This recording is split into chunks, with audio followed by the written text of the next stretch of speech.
Bem-vindos ao Conexão Minas SBCP, o podcast da Regional Minas da Sociedade Brasileira de Cirurgia Plástica, que visa discutir temas cruciais para a boa conduta dos cirurgiões plásticos.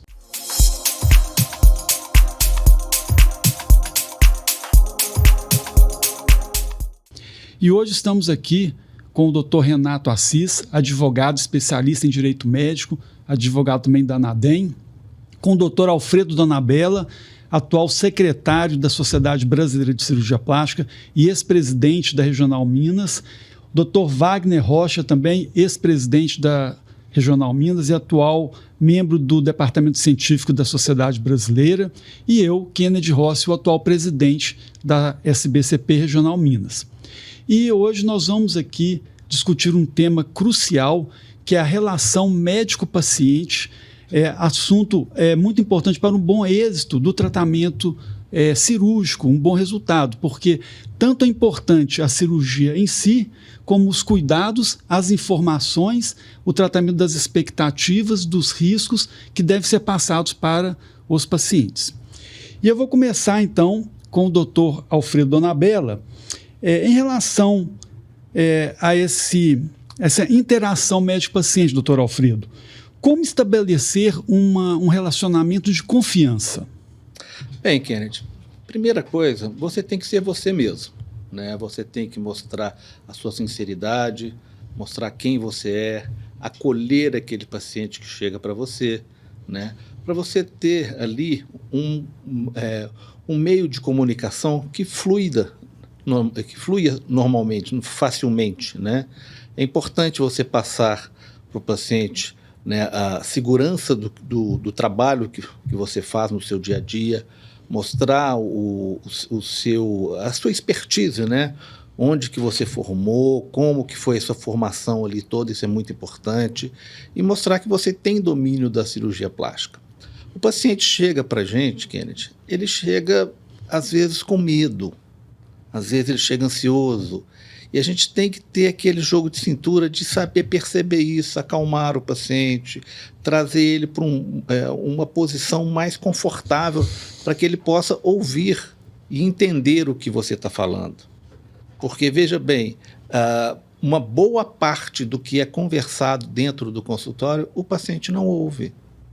Ele simplesmente apaga, ele quer ouvir aquilo que ele quer entender. Às vezes você fala uma coisa diferente e ele não ouve. Então, essa relação você tem que ir conquistando aos poucos ali durante a consulta, mostrando que você está querendo trabalhar com aquele paciente, mostrar para ele a segurança que você tem do seu trabalho, para que ele sim, né, aos poucos, e ele vá adquirindo uma confiança e uma liberdade, inclusive, de fazer perguntas para você, que isso é muito importante. Também acho, Kennedy, que a gente nunca deve ficar numa consulta só. Eu mesmo prefiro fazer várias consultas, às vezes menores, com tempo menor, mas várias consultas, para que o paciente tenha tempo de formular e de ter as suas dúvidas, para que ele possa, durante a consulta, tirar todas as dúvidas que ele tem em relação ao procedimento. É muito comum o paciente virar e falar: doutor Alfredo, eu não tenho dúvida nenhuma. Eu falo: você não tem agora, mas vai aparecer. Quando voltar ao consultório, traga uma listinha para a gente conversar. E não é infrequente chegar depois, na segunda consulta e terceira consulta, uma lista de 4, 5, 6 perguntas que o paciente não fez. Então, isso tudo é um ganha-ganha que você tem com o paciente. Ele transfere para você a confiança em você e você transfere para ele a confiança de que ele vai ser um bom paciente também. Certamente, Alfredo, as pacientes chegam com muitas dúvidas, né, inseguras. Mas também elas chegam com muitas expectativas. Então eu vou perguntar para o Dr. Wagner, como alinhar, Wagner, essa expectativa do paciente com a realidade da cirurgia, do que pode ser feito. Muitas vezes a paciente chega com uma imagem, às vezes exagerada, do que pode ser feito por ela. Como trabalhar isso de forma adequada, sem assustar a paciente, sem desanimá-la, buscando realmente uma orientação para que ela se prepare para aquilo que é possível? Então, nós trabalhamos muito, Kennedy, tanto na parte de educação ao residente, como no dia a dia com o paciente, no intuito de mostrar que existe uma imagem do espelho quebrado que às vezes o paciente ele não está preparado para isso. Não raro os pacientes chegam com uma foto de uma revista, de algum artista famoso, falam, eu quero meu nariz, minha mama desce daquela forma. E isso a gente tem que desmistificar para o paciente, que cada tecido ele é único, cada organismo ele vai responder de uma forma, entendeu? Que independe da técnica cirúrgica, independe do cirurgião, e a gente tem que ser honesto com o paciente. Nem sempre o que é bom para Maria, para Joana vai ser a mesma coisa. E então essa transparência, clareza e orientar o paciente que existe fatores adversos, que existe organismo que vai responder dessa ou daquela maneira, isso aí é cuidado com o outro. Né? Então, nós não estamos fazendo mais nada do que a nossa obrigação. E o paciente, ele chega naquela situação de que, vou fazer uma plástica, vai resolver todos os meus problemas, inclusive os emocionais. É aí que está a hora da gente chegar a escutar mais, falar menos, mas no final de tudo, é o que o Alfredo falou, é a listinha, o checklist, entendeu? Traz o checklist com suas dúvidas. Às vezes o paciente ele sai do consultório, coloca o pé na rua e fala, opa, esqueci de perguntar, mas o checklist dele ele vai retornar. Então, eu também sou desse conceito, como falou o Alfredo, da gente ter vários retornos pré-operatório antes do paciente definitivamente agendar o procedimento, né? E o consentimento livre esclarecido, eu sou muito da política que esse tipo de questionário ele deve ser enviado para o paciente por correio eletrônico, manualmente, né, de forma física, e ele vai ler e ele vai responder as duas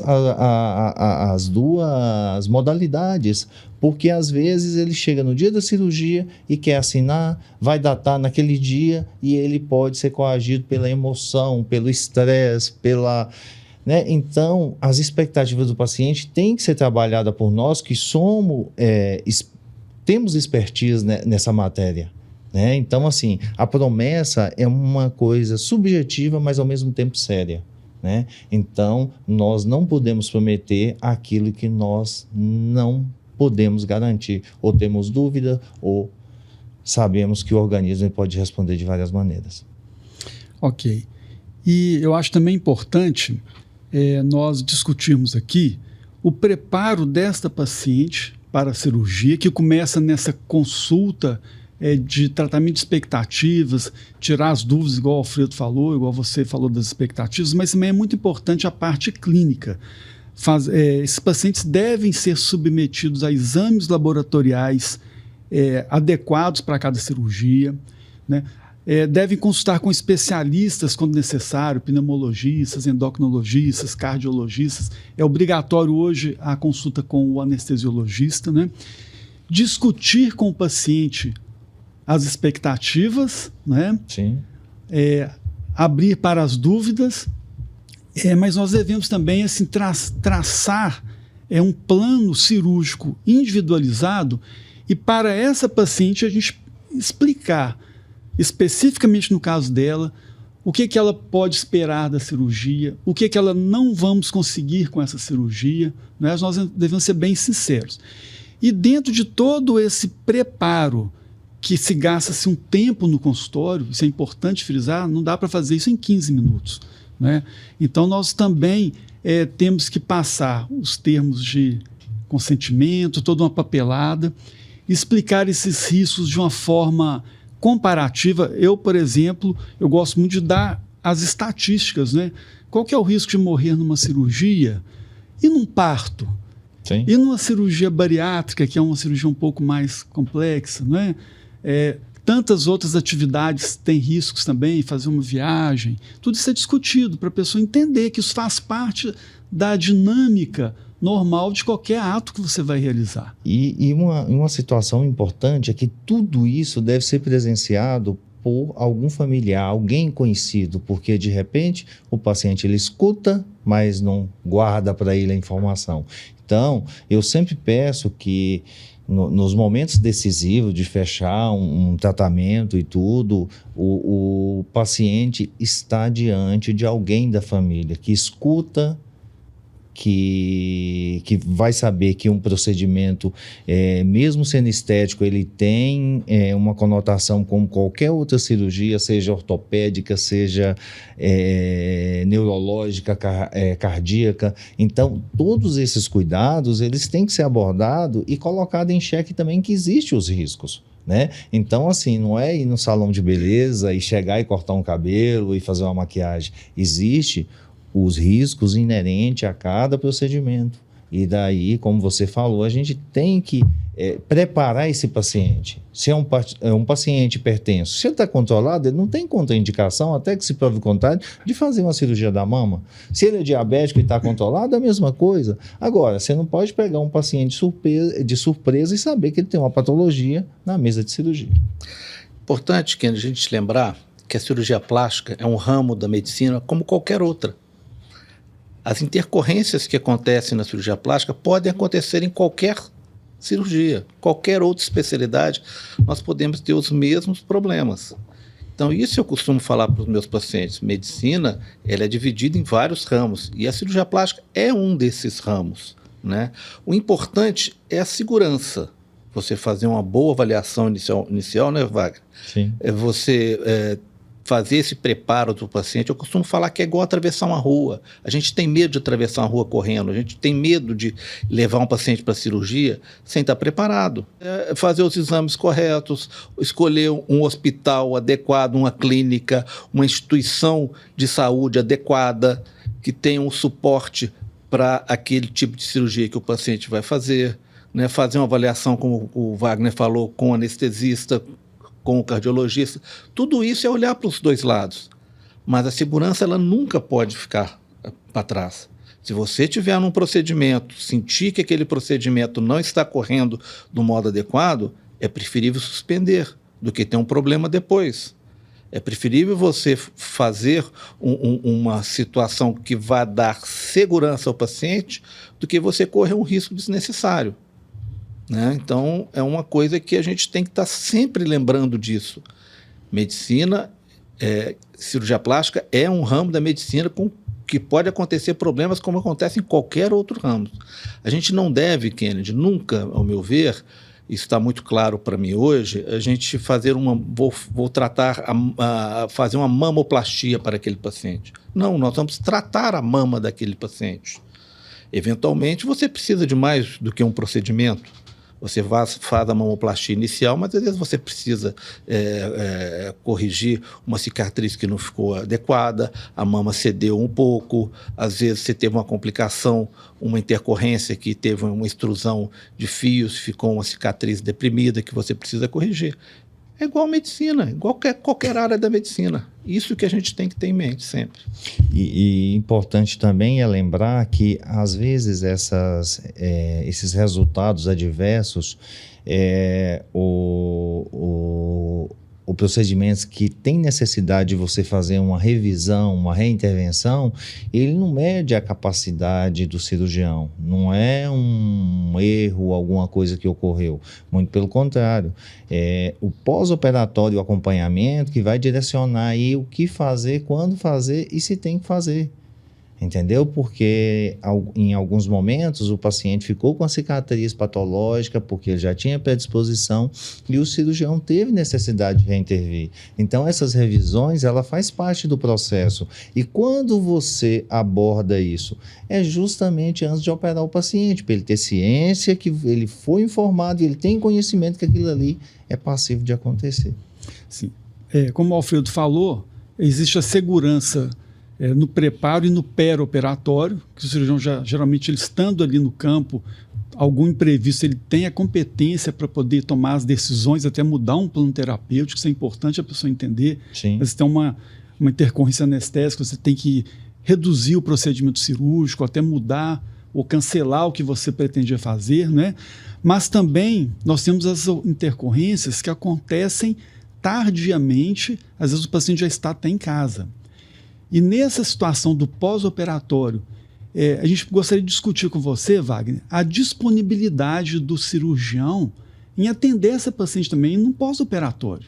Né? Então, isso também é uma coisa muito importante, Sim. que você falasse alguma coisa para a gente. Então, eu costumo dizer que operar, eu acho que é a parte mais fácil. O indicar e o acompanhar o paciente no pós-operatório, Alfredo, eu acho que tem uma pujança, uma significância muito grande, porque é na dor que o paciente precisa de você. Tem intercorrência, é passível de acontecer. Né? Se você orientou, falou para o paciente, a literatura médica mostra que isso pode ocorrer.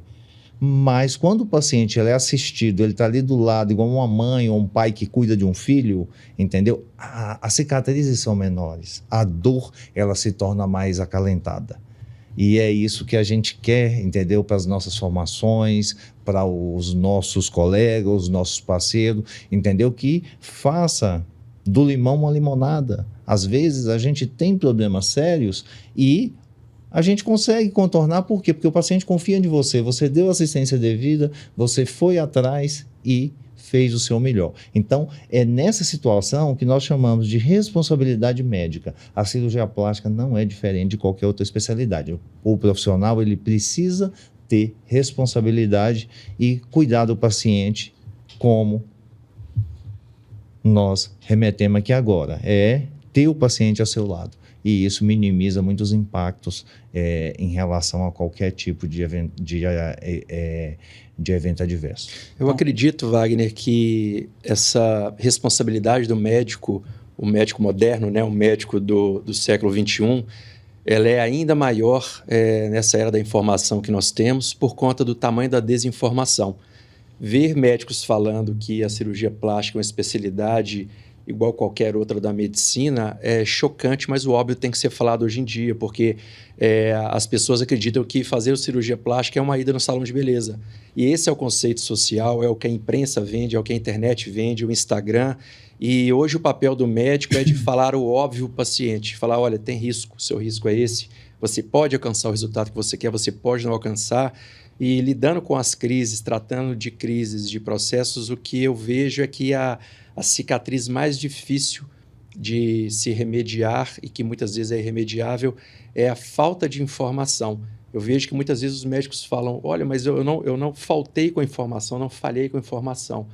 Mas muitas vezes ele não desfez a desinformação, não falou o óbvio, né? Porque Sim. Hoje as pessoas consideram isso. E a responsabilidade do médico hoje, que é diferente de 20 anos atrás, é de desfazer essa desinformação que a nossa sociedade leva aos pacientes, no caso específico da cirurgia plástica. E hoje, Renato, o paciente ele vai muito, baliza muito com os resultados que ele vê na internet. Então, com a liberação agora da resolução 2336 de 2023, você pode mostrar o antes e o depois. Só que aquele paciente é aquele paciente, não são todos. Você entendeu, Kennedy? Então, acaba que o paciente acha que o resultado que foi bom para você, para mim não vai ser. Então, essa informação e desmistificar isso que você falou, isso é de fundamental importância, porque nós somos responsáveis pela informação, né? E nós vamos prover o procedimento. Então, nessa ordem, se o paciente não está em consonância com a informação, se ele não tem conhecimento do que ele vai fazer, aquilo ali, ele vai estourar uma bomba na mão dele e ele não vai saber o porquê que aconteceu, né? Então, por isso que é muito importante a gente levar informação, cobrar informação e, sobretudo, ter alguém que escute, né? Alguém que esteja ao lado, entendeu? Para lembrar, opa, o médico te falou que isso pode acontecer. Eu que lido com gerenciamento de crise, eu vejo que muitas pessoas, quando são informadas por mim de que aquele ato dela é um ilícito civil e penal e que vai ter repercussões, vai doer no bolso, vai te colocar um histórico criminal que você não tinha, que depois nem emprego você consegue, a pessoa recua, porque ela de fato não sabia. Eu ouço muita pessoa falar, olha, a rede social é minha, eu falo o que eu quiser. Aí eu inverto as coisas, eu falo, olha, então eu posso falar de você na minha? Aí a pessoa fala, não, peraí, não pode. Eu falo, mas exato, eu só troquei os papéis. Então é muita desinformação. E aqui, eu como secretário da Sociedade Brasileira de Cirurgia Plástica, eu quero parabenizar a ANADEM, né, pelo convênio que a sociedade fez com a ANADEM a respeito da sala de emergência, né, na qual esse momento de crise, né, a ANADEM fornece todo o suporte jurídico naquela situação de emergência, na qual o profissional está sendo atacado, está sendo agredido, às vezes, e na grande maioria das vezes, injustamente, né, movido talvez por uma raiva, por um descontentamento maior, às vezes irracional, de quem está fazendo essa agressão, né? E a ANADEM dá todo o suporte ao associado, ao membro da Sociedade Brasileira de Cirurgia Plástica, tanto psicológico, quanto jurídico, quanto em relação a próprias ações que são feitas nas redes sociais, né? Então, eu queria até que você falasse um pouquinho disso. A parte de gerenciamento de crise ela é muito sensível, né? Nos últimos anos, houve essa tendência das pessoas em geral, e no caso do cirurgião, os pacientes, utilizar as redes sociais para manifestar a insatisfação. Nem sempre é feito com lealdade, via de regra não ser feito com lealdade, porque o objetivo é justamente coagir o profissional, arranhando o que ele mais preza, que é a sua imagem, né? E essa iniciativa de criar esse serviço, colocar à disposição de todos os associados, é realmente um grande passo, um grande avanço.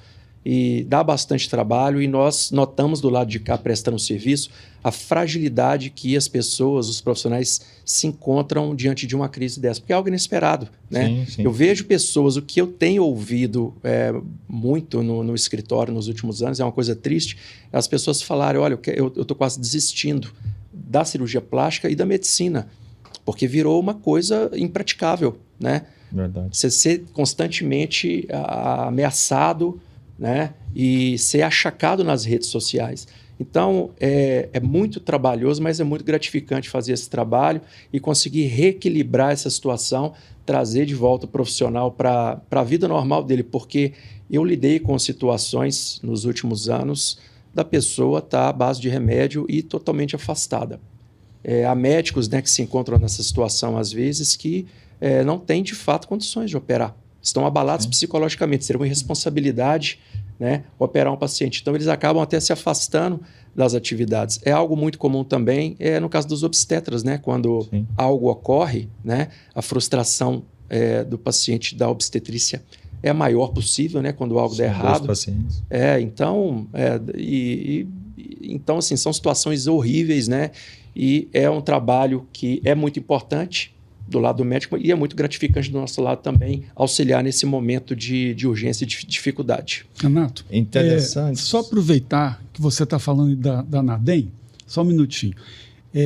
E o Alfredo já falou assim que você recebe o paciente, você vai explicar tudo para ele no pré-operatório. O Wagner mesmo colocou dos riscos que acontecem, e nós sabemos que esses riscos são reais. Sim. E eles podem acontecer. Então, também nós devemos discutir essa possibilidade de risco no pré-operatório e ver com o paciente também como ele vai lidar caso ele venha ter um problema que precise de uma reoperação, de uma reinternação. Muitas vezes o paciente tem um convênio, né? Ele pode também procurar a rede pública, ou ele tem uma condição particular, mas aproveitar que hoje você está aqui da ANADEM, eu sei que a ANADEM também tem um projeto de seguro para cirurgia, que eu acho também é uma questão que a gente deve pensar também nesse preparo do paciente. Você pode falar alguma coisa sobre esse seguro? Sim, tem. Ele já existe, acredito que há uns 5 ou 6 anos, se chama Cirurgia Segura, e é um projeto fantástico também, que a ANADEM foi inovadora na criação, que é um seguro que cobre despesas com intercorrências. Então, traz uma tranquilidade muito grande, tem convênio com os principais hospitais das principais capitais do país. Aqui em Minas, eu acredito que tem com 2 grandes hospitais. Então, você faz a cirurgia, é um valor mínimo que é cobrado, geralmente o médico embute isso na cirurgia, que não impacta em nada para o paciente e para o médico também, e você já tem uma cobertura com translado de ambulância, com atendimento na grande rede hospitalar e com cobertura de todas as despesas no caso de intercorrências. Aí não depende do plano, que depende sempre de aprovação, a questão do transporte do paciente, que é uma questão muito sensível, né? é mais um produto da Anadem aí que trouxe... eu acredito que hoje ele existe para outras especialidades, mas ele começou só para cirurgiões plásticos, né?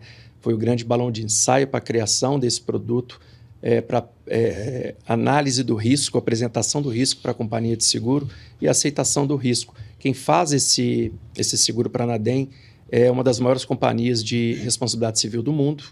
Então, é mais um produto da Anadem que foi feito especialmente para os cirurgiões plásticos. Hoje atende a outras especialidades e tem uma aceitação muito grande no mercado também pelo benefício e tranquilidade que traz para médicos e para pacientes. Muito bem. Só puxando aqui agora um gancho em relação à administração do Alfredo, minha e do Kennedy, que na pandemia a gente tinha uma dificuldade muito grande de encontrar hospital e tal, enfim. E a preocupação era a segurança do paciente. E aí, empiricamente, nós desenvolvemos esse protocolo e nós criamos um gerenciamento de crise que consistia em atender o paciente em tempo hábil, trazer ele para o convênio ou para um hospital geral, né? Via central de leito, acolher a família, trabalhar com a comunicação. Então, assim, foi um trabalho que empiricamente nós desenvolvemos durante a gestão do Alfredo, eu como secretário e o Kennedy como tesoureiro, e que chegou um dia que eu consegui transferir 2 pacientes para 2 grandes CTI em Belo Horizonte, porque eu havia conseguido 2 vagas. Eu falei, eu vou dispensar uma, mas eu estava tão cansado, falei, não, vou chegar em casa, e aí eu ligo e dispenso. Hora que eu coloquei o pé fora da garagem, me ligaram pedindo uma vaga. Então, assim, são coisas que a gente vai trabalhando e a sociedade é tudo que a gente gosta, sabe? Então, nós estamos aqui, não é por acaso. Nós estamos aqui porque nós temos uma tarefa, um papel a cumprir, ações a desenvolverem, e isso tudo em prol da nossa especialidade, em prol do paciente. Eu acho que segurança, legitimidade em tudo que você faz, entendeu? Coerência, eu acho que fecha a especialidade como uma especialidade de ouro. E é isso. O Wagner, não tem dúvida, né? A gente está tomando conta da sociedade. A gente tomando conta, que eu digo, é igual pai e mãe que está ali. Hoje nós temos a Raquel que está lá com a gente, né? Preocupado exatamente com isso, né? De trazer a segurança para o profissional trabalhar tranquilo. Nós somos tão agredidos, mas tão agredidos, que se a gente não tiver uma mãezona por trás para poder nos proteger também, né? É dureza, né? Meu sogro falava que quando ele ia comprar um imóvel, ele gostava muito de negociem, né? De comprar imóvel, ele falava que você tinha que olhar primeiro a localização, depois a localização, depois olhava o resto. Eu digo que em medicina você tem que olhar primeiro a segurança, depois você olha o resto. Então a gente não pode nunca abrir mão de segurança. E isso, nós que estamos lá na sociedade, né, nós sempre procuramos trazer isso para os associados, né, dar a eles a segurança para que eles pudessem trabalhar com algum grau de proteção que a sociedade pudesse dar ali. E a gente é muito satisfeito com isso, né? Você contou episódios aí, né? E é legal depois você ver o colega que passou aquele aperto, né? Ligar para a gente agradecendo e tudo. Sim, sim. E que é a nossa obrigação como gerente dessa, né, sociedade maravilhosa que a gente está aí. E a sociedade mineira, não é? Ela prima muito pela preocupação com essa segurança, tanto é que já tem há muitos anos, a gente não pode deixar de esquecer, o nosso colega ilustríssimo Dr. Renato Rocha Lage, ele criou um simpósio aqui em Minas que discute o diagnóstico, o tratamento de complicações em cirurgia plástica e a prevenção. Sim. Exatamente, este é o espírito da Regional Minas, né? Na nossa gestão continuou com essa preocupação, inclusive agora dia 23, 24 de maio, nós vamos ter mais um simpósio desse de intercorrências, onde reúne cirurgiões de todo o Brasil, vem a Minas para mostrar os casos, quando teve alguma complicação, como ele resolveu, o que poderia ter sido feito para evitar, e de lá muitas vezes saem alguns protocolos para informação de pacientes, solicitação de novos exames, para exatamente prevenir isso. Então, Minas, acho que sempre teve nessa vanguarda da segurança em prol do paciente. O Renato foi um visionário, né, nessa época, porque falar de complicação, ninguém falava, ninguém queria falar, era uma coisa assim, impensável, né? Como é que eu vou mostrar que eu errei, às vezes não errei, eu tive um mau resultado.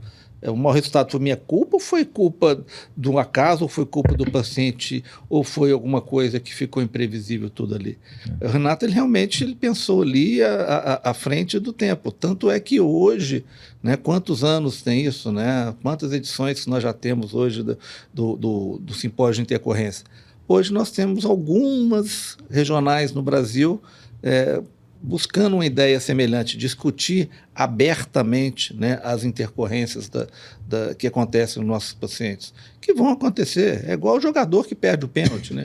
Só perde quem bate o pênalti. Se não bater, não vai perder nunca. Então, se você parar de operar, você não vai ter intercorrência nunca. Agora, se você for operar, você fatalmente vai ter, maior ou menor, dependendo, óbvio, da sua expertise e do cuidado que você tem, de tudo isso que a gente está falando aqui, desde a hora que você abre a porta para o paciente adentrar no seu consultório, até a hora que você dá alta para ele, né? Se é que a gente dá alta algum dia para o paciente, né? E eu costumo falar que eu dou férias para o paciente, não dou alta. A não ser que é paciente muito chato, aí a gente dá alta. Mas o paciente comum, eu dou férias, né? Qualquer hora ele volta aqui das férias. Mas isso é muito importante, né? Você abraçar o paciente, ele entender que ele é vigiado, que ele é cuidado, sabe? Isso tem, assim, uma pormenoridade, tem uma relevância grande, porque o paciente, ele fecha os olhos, confia em você e se acontecer algum percalço aí, ele vai estar junto de você, vai te ajudar, vai conciliar. Hoje eu cheguei atrasado porque eu fui olhar uma cicatriz de uma criança que não está alargada. Eu simplesmente está com um grau de alopécia, um corte na cabeça, e aí eu refiz a cicatriz porque tinha alargado, e a mãe preocupada, e com toda razão. Então eu tive que ir lá e chegar e falar, não vou fazer você esperar porque eu não sei que horas que vai terminar o meu compromisso, mas eu estou aqui diante de você e vou te atender você e seu filho, e está tudo, dentro da normalidade. Então, a gente tem que pensar mais no outro, às vezes, do que na gente. E eu acho que a medicina, ela é assim, é uma medicina que eu aprendi com Célio Nogueira, aprendi com Laurentes, aprendi com esses grandes mestres, né? Da medicina, e eu acho que esses valores a gente tem que levar para a vida da gente. Quem que não gosta que alguém trata nosso filho da melhor maneira possível? Quem que não gosta de um elogio à nossa mulher, né? Então eu acho que é isso. A medicina, ela começa pela relação e ela acaba com a relação bem-sucedida. É mais ou menos isso. Isso tem muito a ver com todo esse processo que foi discutido aqui hoje, que quando você preocupa com o paciente, com as informações, com o pedido de exames, os cuidados, né, e está presente com ele, é uma relação de confiança que ele passa a ter em você. Sim. E ele confia que você também dará uma assistência adequada para ele no pós-operatório. Justo. Né? E isso é muito importante, salientar a importância da continuidade depois da cirurgia, desse acompanhamento, dessa presença, da disponibilidade do médico para atender e tomar as atitudes necessárias para solucionar o que for possível dentro da medicina. Às vezes, Kennedy, uma intercorrência ela pode ser evitada se você cumprimentar ela antes dela acontecer. Entendeu? Então, às vezes, você decorre ali diante, Alfredo, de um sofrimento de areola que pode evoluir para necrose, mas você conhece, você cumprimenta, você trata, entendeu? E aí você minimiza o dano. Então, eu acho que na medicina nós somos formados para isso. Então, e o que vai fazer isso? É o vigiar, é o olhar, é o acompanhar, é fazer com que o paciente fique ali debaixo do seu braço igual um menino pequeno. É nisso que a gente tem que trabalhar e trazer o outro, o nosso colega, a entender que isso é fundamental. E a gente tem que aprender, Wagner, às vezes, falar não. Sabe? Sim, sim. Falar não para o paciente, falar não para situações que não cabem. Eventualmente até durante o próprio ato cirúrgico. Minha cirurgia está ficando longa demais. Será que eu continuo a fazer aquela outra coisa, outra parte que eu fiquei de fazer, mas eu preparei para fazer uma cirurgia em 4 horas, já gastei 6, será que eu continuo ou está na hora de eu botar o pé no freio e recuar aqui e deixar esse procedimento para o segundo tempo? Sim, sim. Isso é importante. Tem um ponto interessante também, aqui eu vou ser o advogado da mesa, né? E vou tocar num ponto sensível. O médico ele tem várias prerrogativas, a gente está falando aqui da relação, só que é uma relação bilateral que depende do outro. Nós estamos falando de intercorrências, nem sempre a intercorrência ela nasce na cirurgia. Muitas vezes ela nasce no pós, lá na casa do paciente. E aí que entra falar ou não lá atrás. Quando nota que a expectativa do paciente é fora da realidade, né? Muitas vezes eu vejo resultados fantásticos. Eu vejo fotos do pré e do pós e eu falo, não é possível que está tendo queixa. E o paciente é problemático. É aquela pessoa, tem um dado da Sociedade Nacional do último censo, eu acredito que 34,21%, algo assim, dos pacientes têm diagnóstico, dos pacientes de cirurgia plástica têm diagnóstico de transtorno disfórmico corporal. É esse o nome? Disfórmico, né? Dimorfismo. 34% eu acredito. É muito. 1/3 dos pacientes. E são pacientes que eu acredito que nunca estarão satisfeitos. Esses pacientes, eles não se enxergam diante do espelho. Então, o que está em consonância com a proporcionalidade do corpo dele e tal, ele não consegue enxergar isso. E a gente passar isso, entendeu? Às vezes não é alcançável. Então, o que você falou aí, eu acho que é ser sentido, não. Eu acho que é prudência e você ter esse discernimento. Se o paciente ele exige demais em relação ao resultado, esse paciente é um paciente que, para mim, não é candidato a fazer qualquer intervenção de ordem cirúrgica. Por quê? Ele nunca vai ficar satisfeito. Né? E ele nunca vai enxergar diante do espelho. É aquele paciente que sempre vai enxergar a imagem do espelho quebrado, tudo vai estar distorcido, e aí realmente esse quadro de dimorfismo ele existe e ele é preocupante. Agora, uma outra coisa que você tocou aí é uma preocupação muito grande da sociedade, é pensar do outro lado da cadeira, ou seja, somos seres humanos, somos pessoas falíveis e hoje o que ocorre muito é uma questão de estresse grande do profissional cirurgião plástico, quer seja pela cobrança, quer seja pela demanda. E aí vem o burnout, que é uma situação séria e nós já tivemos experiências drásticas aqui no estado e a sociedade vem trabalhando, fazendo trabalhos preventivos, atenção contínua, porque é uma realidade que existe. E você estando diante de uma situação de não conformidade, de mau resultado, de pressão por outro lado, isso leva a uma saúde mental do profissional médico assim à beira do desespero, né? O Conselho Estadual de São Paulo começou agora uma campanha que a gente sempre faz, né, Kennedy, principalmente no Intercorrência, né, de levar essa atenção, né, de saúde mental para o colega que passa por diante de todas essas mazelas que a especialidade tem. É a cobrança, é o entregar resultado, né, são as condições financeiras. É uma pressão constante. Né? É uma pressão constante. Então, daí é importante a gente salientar isso e a Regional Minas ela é muito pujante nesse tipo de tratativa, nesse tipo de proteger o profissional cirurgião plástico. Wagner, você falou uma coisa muito importante aí. Quando você começou a falar agora, você falou assim, nós somos pessoas falíveis, temos uma limitação. E aí você tocou num ponto fundamental, é a vaidade profissional. Né? Então eu falo para o Renato, eu sou uma pessoa, procuro ser bem equilibrado e bem realista. E eu conheço os meus limites como cirurgião. Cada cirurgião tem um dom específico, às vezes alguma coisa que um colega faz muito bem, às vezes a gente não consegue fazer tão bem quanto ele. E é importante saber disso. Então, quando algum paciente vem e me exige alguma coisa que eu sinto que eu não posso oferecer, eu prefiro ser sincero com ele. Eu falo assim, olha, eu notei que você deseja uma qualidade, um resultado que eu não tenho condições de te indicar.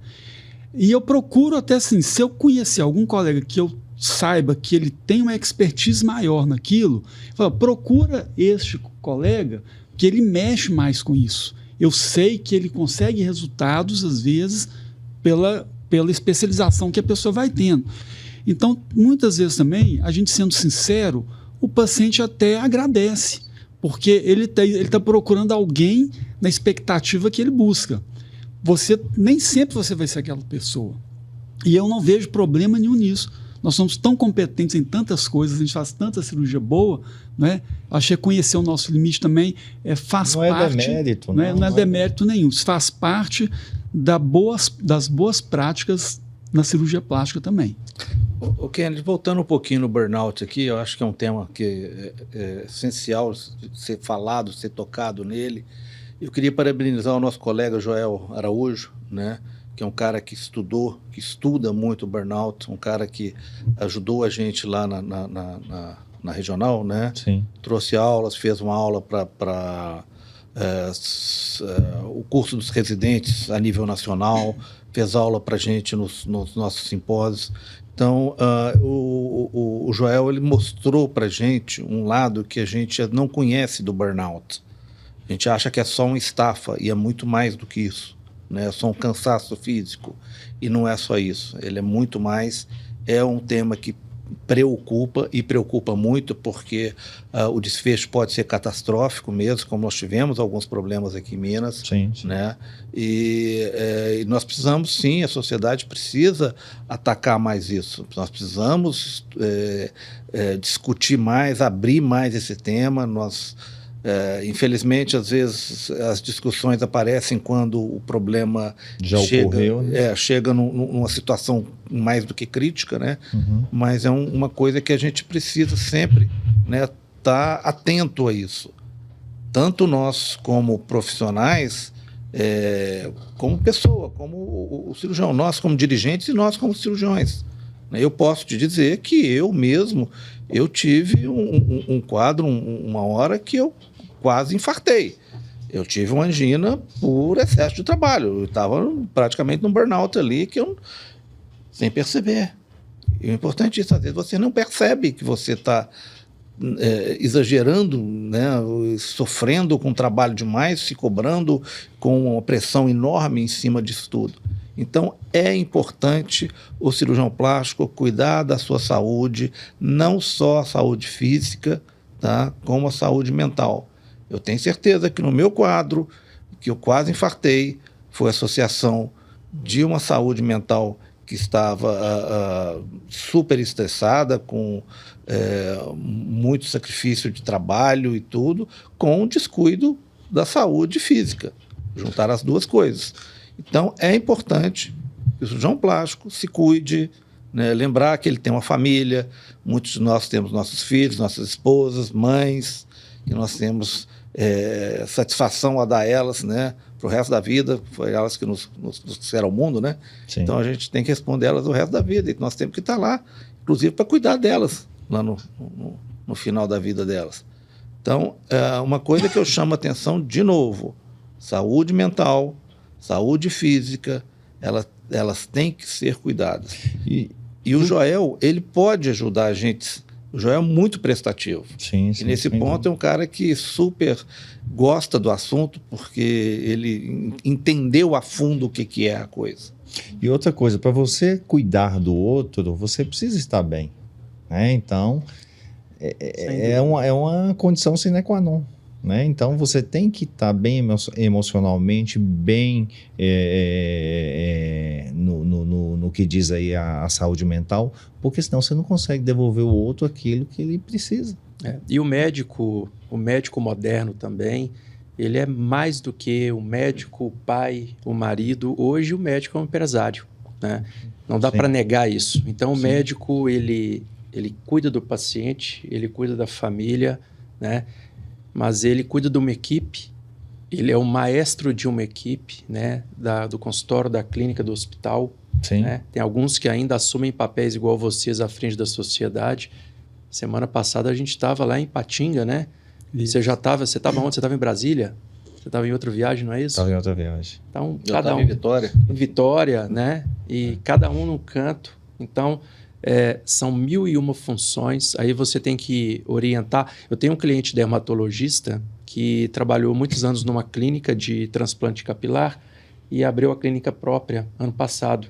Ele está quase voltando atrás. Ele falou comigo, eu não sabia que era desse jeito, porque eu chegava lá na clínica, o café estava na cafeteira, o chão estava limpo. Agora eu tenho que contratar serviços gerais, eu tenho que contratar uma secretária, treinar, aí ela vai embora, leva o treinamento embora, eu tenho que treinar outra. Quase não está sobrando tempo para a medicina. Então, hoje em dia é ainda mais difícil, porque além da medicina tem o resto, né? Muita coisa para cuidar. E uma vez, você entrando, não tem como, é um caminho sem volta, né? Eu te falo isso com 18 anos de empresa, né? Então, assim, você é tudo. E hoje é também o influencer, né? Eu tive uma conversa interessante com o Alexandre Cataoca e ele faz um trabalho muito legal em São Paulo e ele fala que o médico ele tem que ser um influencer. Existe uma crítica muito grande em cima de redes sociais, né? O médico é blogueiro, mas o médico tem que ser. Se existe alguém que tem que ser um influencer na medicina, é o médico. Se o médico não for, ele dá espaço para pessoas que lá não deveriam estar. Então ainda tem esse papel de comunicador. Sobretudo de educador, né? Então eu acho que assim, o papel como influencer do médico, ele vai ali para ele educar, para ele mostrar o que efetivamente a população pode ter de ganho sobre isso, né? É diferente um pouco do marketing, né? Eu acho que assim, a parte de educador, eu acho que isso aí não pode fugir do médico. Sem dúvidas. Bom, estamos já chegando ao final. Gostaria de ver as colocações finais do Alfredo. Você quer comentar mais alguma coisa, Alfredo? Eu quero, Kennedy. Eu acho que é um prazer enorme a gente ter uma vida de cirurgião plástico. É uma coisa, um dom que Deus nos passou. No meu caso, em especial, tive meu pai para me guiar aí no princípio da vida, me nortear, me ensinar, me proteger, né, me tudo aí, né? Vamos dizer assim, e tenho muito orgulho hoje, né? Eu olho para trás e vejo que a gente, né, fez muita coisa boa, né? E tem sempre muito mais para oferecer. A vivência que a gente vem adquirindo, né, Kennedy, né, Wagner, dentro dessa nossa vida aqui societária, né, nos possibilita e nos dá vontade de crescer mais, de fazer mais. É uma inquietude que fica para a gente, né? Que a gente sabe que a gente viveu e está vivendo e conhece os atalhos, os segredos, né? De como a gente pode ajudar ainda mais o colega, o cirurgião plástico, né? Porque a gente vive isso também, a gente sofre isso também, né? É muito bom você chegar no hospital, você ver, né, os residentes com a gente, né, uma turma jovem que são cheio de vida, cheio de coisa boa para passar para a gente, né? Às vezes a gente passa mais tempo com eles do que com os filhos da gente, né? E depois poder chegar em casa com sensação de dever cumprido, de ter feito uma boa cirurgia, ter feito um bom trabalho, às vezes um pouco cansado, mas com aquela satisfação de que a gente faz o que a gente ama, né? Então isso aqui é o essencial para a gente, né? Fazer o que a gente ama com segurança, com amor. Isso é fundamental. Wagner, quer fazer algum comentário final? Então, eu vim do interior, né? E quando eu saí, eu tinha vergonha de falar que eu queria fazer medicina. Talvez por, sei lá, eu ser do interior mesmo mas meu sonho era ser médico e Deus me deu essa vocação. Eu sou muito agradecido à cirurgia plástica por ter me transformado numa pessoa melhor do que eu era e correndo atrás para ser melhor do que eu sou. E assim, desculpa. E assim a gente sempre aprende que o que a mão direita faz, a esquerda necessariamente não precisa ficar sabendo.